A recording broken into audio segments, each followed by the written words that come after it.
नमस्कार दोस्तों, उम्मीद करता हूँ आप सभी बिल्कुल ठीक होंगे और आज के इस खास वीडियो को देखने के लिए आप सभी बिल्कुल तैयार होंगे। मैं आपको बता देता हूँ आखिरकार ये पूरा मुद्दा क्या है जो आप यूपी लेखपाल भर्ती के अंदर देख रहे हैं। 7,994 पदों के लिए थोड़ा मसला चल रहा है ओबीसी, अदर बैकवर्ड कास्ट और ईडब्ल्यूएस को लेकर। देखिए, एक बात का स्पष्टीकरण मैं आपको देता हूं कि क्या चीज़ें हैं, किस प्रकार से हैं। सबसे पहले आप ओबीसी को समझिए। This is called as other backward class. OBC आपको देखने को मिलता है other backward class. EWS this is economical weaker section. अब यहां पे इशू क्या होता है वो मैं पहले आपको बताता हूं। पहले ओबीसी के बारे में समझना कि ये अदर बैकवर्ड क्लास है, इसको जो मंजूरी मिलती है इसके लिए 2 कमीशन अभी तक बनाए जा चुके हैं। एक पहला कमीशन जब हमने इसके लिए बनाया, फर्स्ट कमीशन भारत सरकार ने इसके लिए फॉर्म करने का प्रयास किया था, वो काका कालेकर की अध्यक्षता में 1953 में बनाया था, काका कालेकर की अध्यक्षता में।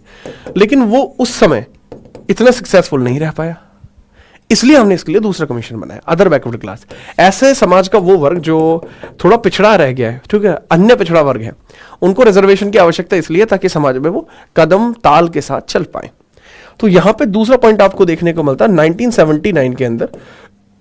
इनिशियली अनाउंस तो 78 में कर दिया था, 79 में वो बन पाया था। That was BP Mandal, Bindeshwari Prasad Mandal commission आपका बनता है और इसके ही बेसिस पर ओबीसी को 27% रिजर्वेशन मिलता है और ये रिजर्वेशन मिलता है ओबीसी को बीपी मंडल के बाद 1993 में।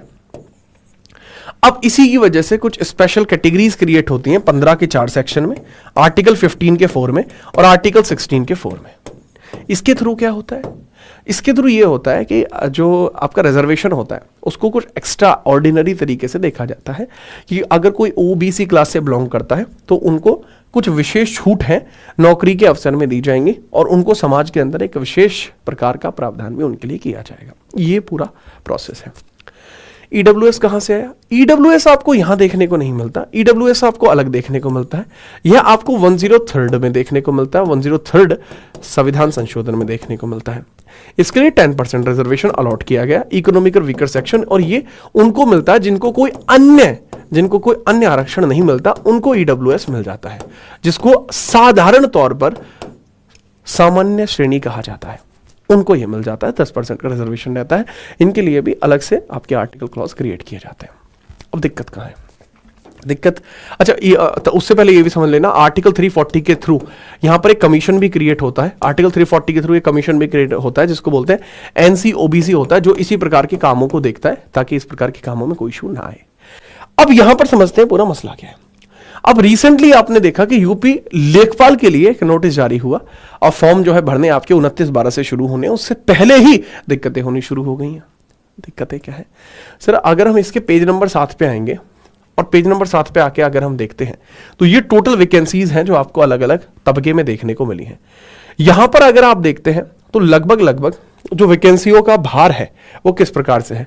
4165 जो दी गई हैं वो अनारक्षित, 1446 एससी और 150 एसटी, अन्य पिछड़ा वर्ग के लिए 1441, 792 ईडब्ल्यूएस के लिए और 7994 जो है वो कुल पद है। अब इसका 27% अगर मैं देखता हूं तो वो 2160 बैठता है। 2160 है इसका 27%, मतलब 27% रिजर्वेशन मिलना चाहिए था। उस हिसाब से 2160 वैकेंसी होनी चाहिए थी। अब 2160 वैकेंसी 1441, तो अगर इसमें से देखते हैं हम, अच्छा खासा इसमें आपको देखने को मिल जाएगा कि इसके अंदर डिफरेंस आपको देखने को मिल रहा है, ठीक है। और वो कितना डिफरेंस आपको देखने को मिला है? आपको अच्छा खासा इसमें डिफरेंस, अरे रबर का है, इसमें आपको एक अच्छा खासा डिफरेंस देखने को मिल जाएगा कि 2160 वैकेंसी मिलनी चाहिए थी, मिली कितनी? कम। तो इसमें आपको जो डिफरेंस देखने को मिल जाएगा वो कितना देखने को मिल जाएगा? 619 का डिफरेंस आपको देखने को मिल जाएगा। इतनी वैकेंसीज और होनी चाहिए थी और इतनी वैकेंसीज नहीं है तो दिक्कतें हैं, ठीक है। तो बात को यहां समझिए। तो ये इश्यूज जिस प्रकार से क्रिएट हुई हैं उन इश्यूज के बारे में ही चर्चा की जा रही है, ठीक है। अब दूसरा, ईडब्ल्यूएस के लिए जो रिजर्वेशन होना चाहिए था वो 10% रिजर्वेशन होना चाहिए था, यानी यहां 799.4 वैकेंसीज आनी चाहिए थी, जो 792 है। तो लोगों का इसके ऊपर भी एक्सक्लेमेशन है कि आखिरकार आयोग इस प्रकार की त्रुटियां कर कैसे सकता है। तो ये एक बड़ा सवाल उठता हुआ नजर आ रहा है। लेकिन अब दिक्कतें यहां पर ये नहीं है, दिक्कतें यहां पर ये है कि परेशानियां क्या चल रही हैं। उन परेशानियों के ऊपर क्या सरकार संज्ञान लेगी या इसके ऊपर बाकी चीजें भी चलती हैं? क्योंकि पहली बात तो आज की डेट में क्या हो रहा है, आज की डेट में दिक्कतें इतनी बढ़ती जा रही हैं, दिक्कतें इतनी ज्यादा बढ़ती जा रही हैं कि बस पूछो मत आप, बस पूछो मत आप। सर ऐसा आपने क्यों कहा? भैया ऐसा मैंने इस कारण से कहा कि कोई भी वैकेंसी आप देख लीजिए, पहले मतलब या तो पेपर लीक हो जा रहा है या कोई और समस्या आ रही है, धांधली के जैसे आरोप लग रहे हैं, केबल बिछा के चीटिंग करी जा रही है, इस तरीके के आए दिन यह बड़ी कॉमन सी चीज हो गई है। और उस प्रकार के उसके बाद इस प्रकार से आयोग के द्वारा ये किया जाना, तो यह एक वैकेंसी को बहुत लंबे समय तक खींचने का कार्य होता है। या तो सरकार इस पर सफाई देते हुए बताए कि उन्होंने ऐसा क्या किया, उन्होंने ऐसा क्यों किया, और आगे आने वाले समय में उनका इस पर क्या विचार है, या तो वह अपनी मंशा साफ करें, क्लैरिटी दें। अन्यथा छात्रों के मध्य ये जो विवाद है ये बढ़ेगा, भर्तियां कोर्ट में जाएंगी और यह मामला बहुत लंबा खिंचेगा। ठीक है, अब यहां यह भी समझिएगा कि जो पूरी सिलेक्शन वे टीम है, ठीक है, यहां पे ये भी समझिएगा जो पूरी सिलेक्शन वे टीम है जो पूरी तरीके से आपके साथ लगी हुई है। टेस्ट रैंकिंग पर हमने तो भैया लेखपाल के मॉक तक अवेलेबल करा दिया, पूरा का पूरा बैच हमने यहां पर अवेलेबल करा दिया लेखपाल का, वो भी एक नॉमिनल सी कॉस्टिंग पर। चाहे तो आप ऐप के ऊपर देख भी सकते हैं, परंतु मसला यहां पर यह है कि अगर वैकेंसियां ही कोर्ट के अंदर जाएंगी तो छात्र करे क्या?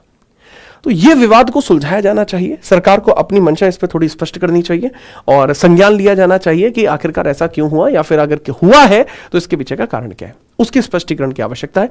मैं पूर्णतः इस बात के संदर्भ में हूं कि सरकार इसके ऊपर जवाबदेह है, उसको इसके ऊपर जवाब देना चाहिए। हालांकि आपका इसके संबंध में क्या मानना है वो जरूर बताइएगा। बाकी लोगों तक भी यह आवाज जरूर पहुंचनी चाहिए, जो लोग अभी भी सोए हुए हैं उनको थोड़ा इस पर जागना चाहिए, जागने का विषय है। क्योंकि आज अगर किसी के साथ गलत होता है, कल किसी अन्य के साथ भी गलत होगा। तब सामूहिक तौर पर सरकार की जवाबदेही बनती है कि वो जनता के प्रति जागरूक रहे और बताए कि उन्होंने ऐसा किया क्यों। बाकी लेखपाल की भर्ती के लिए पूरी ताबड़तोड़ तैयारियां ना सिर्फ यहां पहले से, भैया मैं बहुत पहले से कराता आया हूं। लेखपाल के लिए नोटिस भी आपका लेखपाल का सबसे पहले हमने ही डाला था और पूरी सिलेक्शन में टीम ने पूरा कोऑर्डिनेशन के साथ ही चीजों को आगे बढ़ाया था। इवन मैंने तो भाई यूपी जीके की वो प्लेलिस्ट क्रिएट कर दी थी कि यूपी जीके का एक सवाल किसी भी पेपर में इससे बाहर नहीं जा रहा था, वो प्लेलिस्ट मैंने क्रिएट करी थी और ये प्लेलिस्ट भी रेगुलर चल रही है, शाम को 7 बजे रेगुलर चला रहे हैं हम इसको। ठीक है, इसके अलावा पूरी करंट अफेयर है, पूरी यूपी के हर एक पेपर की तैयारी है, सीजीएल की तैयारी है, रेलवेज की तैयारी है। तो देखिए हम अपनी तरफ से पूरे समर्थन में आपके में हैं, लेकिन आप इस वीडियो को उन लोगों तक जरूर भेज दीजिए जो अभी भी लगे हुए हैं अपने बाकी कामों में। बाकी कामों में कैसे, ये अलग अलग प्रकार के, ठीक है, इस प्रकार के नोटिस बनाने में जो वास्तविकता में एग्जिस्ट नहीं करते हैं। ठीक है, तो भैया जो आवश्यकता है वो मैंने आपको बताई और सभी छात्रों से विनम्र निवेदन है कि सभी साथ आएं और इस चीज़ के ऊपर सरकार के प्रति जवाबदेही बनाएं। और बाकी इसके ऊपर जो भी अपडेट रहेगा आपको अगली वीडियो में क्लियर किया जाएगा। तब तक के लिए जय हिंद, वंदे मातरम।